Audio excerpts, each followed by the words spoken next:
Hi, I'm Mandy Friedman, licensed professional clinical counselor, clinically certified domestic violence counselor, clinically certified trauma professional, and the creator of SNAP, Survivors of Narcissistic and Abusive Personalities. Today, I'd like to talk to you about creating and protecting your bubble. What do I mean by this? Survivors of abuse have to painstakingly carve out a new life that is healthy and free of toxic presence, toxic conflict, toxic personalities, unhealthy presence, things that keep us stuck, things that don't allow us to progress and evolve and become the person we were always meant to be.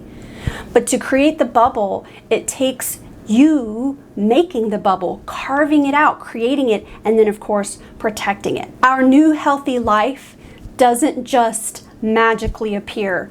It takes a lot of work and effort. It takes a lot of courage and strength and endurance, but you can do it. And I know that you can because I've seen many survivors overcome what they've been through and then move forward in a healthy and happy life, free from abuse, with new healthy relationships. It is possible. It does take time. But how do we get there? You start small by creating a bubble.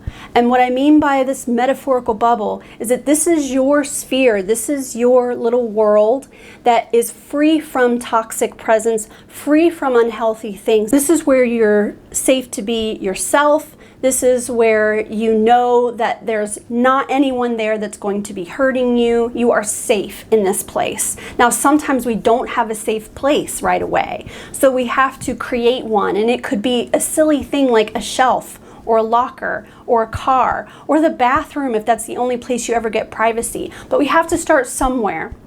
So let's say, for example, that you decide that you're going to start carving a bubble out by using your car as your safe place. So let's clean out your car.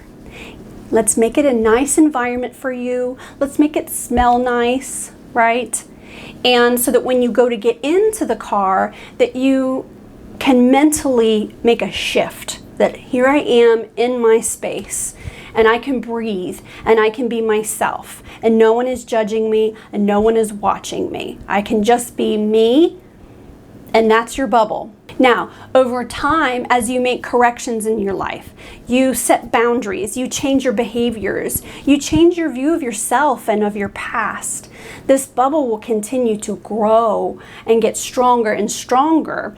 And over the course of time, as you continue to work on your recovery, your bubble will become your world, meaning your home, potentially your work, potentially your extended family, maybe your chosen family now, as opposed to your biological family, depending on the choices you've had to make.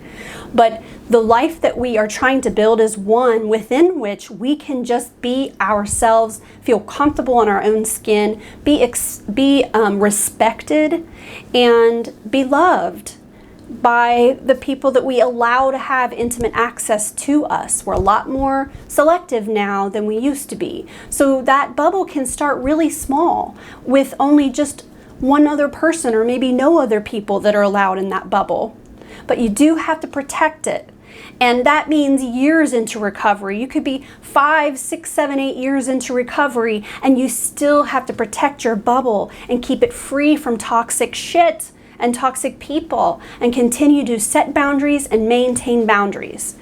Building your bubble allows you to move forward in life, and often when people are currently being abused or they're just on the other side of getting away from the person, they feel like that they don't have ownership of anything and that they don't have a sense of agency, that there is nowhere that they can go, that there isn't somebody that's mistreating them. That's very common. So that's why we have to start small, guys, with just a little tiny place, just a little place. And from there, you will extend the bubble through your decision making, through changing your patterns of behavior, through changing the way that you value yourself and the way you view relationships and your expectations and ideals for relationships. I hope this has been helpful. Please be sure to like and subscribe if you're watching me on YouTube. And if you're listening to the podcast, find me on YouTube. And if you're watching me on YouTube, check out the podcast. And we are also on Facebook and Instagram. Bye.